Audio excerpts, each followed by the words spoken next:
For decades, the idea of a future where meals were condensed into tablets was so popular that it became cliché. So why are we not eating them now?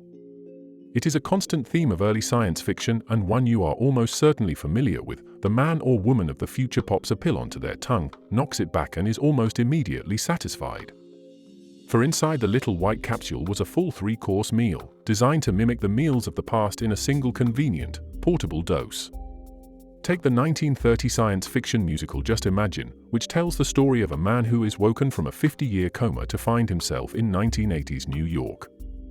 As he tours a dystopian city where people are only known by number, he is taken to a coffee shop, where his new friends order him up a meal of clam chowder, roast beef, beets, asparagus, pie and coffee. With a little cajoling, he eventually swallows the pill, before declaring that the roast beef was a little bit tough and lamenting the good old days.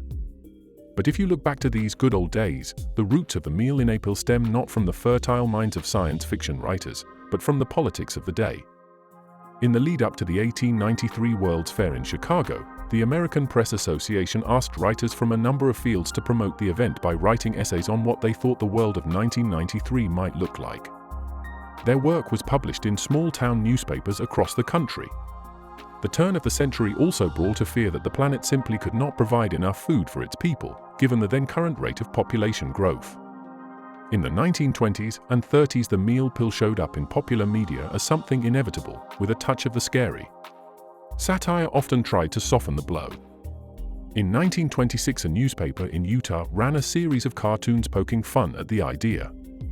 In one, a construction worker on a ledge digs through his pockets to realize that he has left his meal pill at home. A grocer plonks 6 turkey dinner meal pills onto the counter for a lady buying Thanksgiving supplies. The ladies of the house reflect on the antique dirty dishes, a relic thanks to the meal pill. Hey, were fanciful ideas, made even more so by the fact that the fashion failed to keep up with food technology, meaning that diners still wore white tie. However, the ideas were plausible to many living through post-war years that had seen science and technology create tools that had helped tear the world apart, yet also offered hope of rebuilding it. In this world, man was merely a smaller part of a bigger industrial machine. This was typified by the 1933 Chicago World's Fair with its motto, "Science finds, industry applies, man conforms." It suggested that man must submit to the great advances of the day, including the meal in a pill.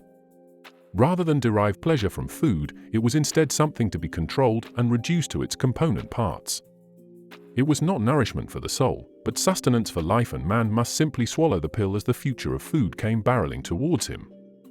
It is the kind of technocratic, dysfunctional view loved by science fiction and is one that has repeatedly reared its head when talking about food pills.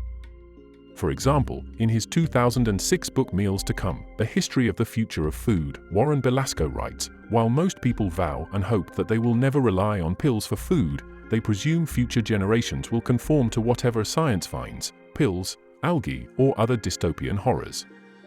But this submissive attitude disappeared in the 1960s, to be replaced by one of techno-utopianism, driven by the glamour and excitement of the space race. In the age of space travel, meal pills were seen as the next logical step in the evolution of food, the ultimate in efficiency and a triumph of man over nature. High above the planet, food was sucked out of silver pouches by astronauts strapped into experimental capsules that had escaped the confines of Earth.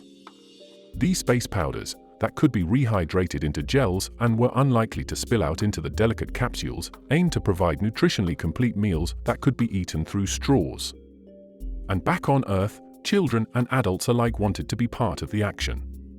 Foil-wrapped bars and powdered drinks such as Tang enjoyed a surge in status and popularity, whilst the emergence of dehydrated and condensed foods mean that food pills were once again back on the menu for future gazers. Combined with the arrival of TV dinners and Cold War fears over food security, depictions of future food also enjoyed a revival. For example, the Sunday comic strip Our New Age ran in over 110 newspapers around the world from 1958 until 1975. A 1965 edition of the strip touted the synthetic food of the future as an answer to the world's food crisis. The 4-panel color comic charted the changes in the evolution of food. The first panel explained how 9,000 years ago, humans were hunting wild beasts and gathering wild plants for food. The next panel declares that synthetic food is just the next step in modern agriculture, allowing science to feed a swelling population that is no match for old-fashioned methods of agriculture. Triumphantly, the last panel of the comic declares that chemists could now set up efficient factories to meet all the food shortages anywhere in the world.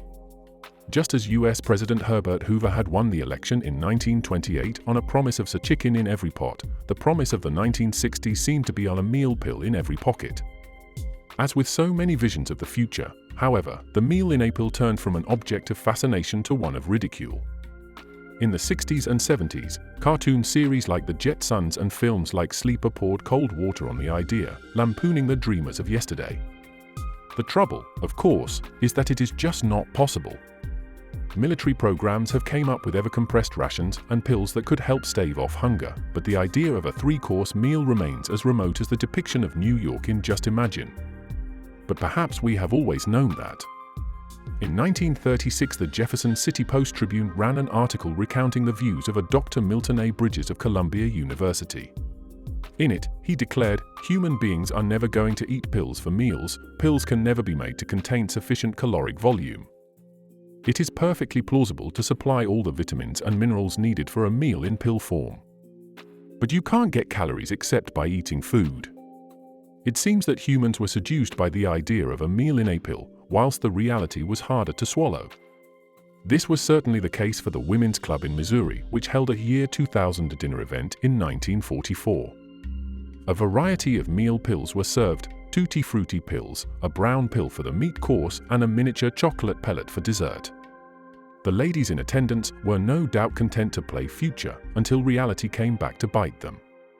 Records show that after the pills they all sat down to coffee and plates of sandwiches.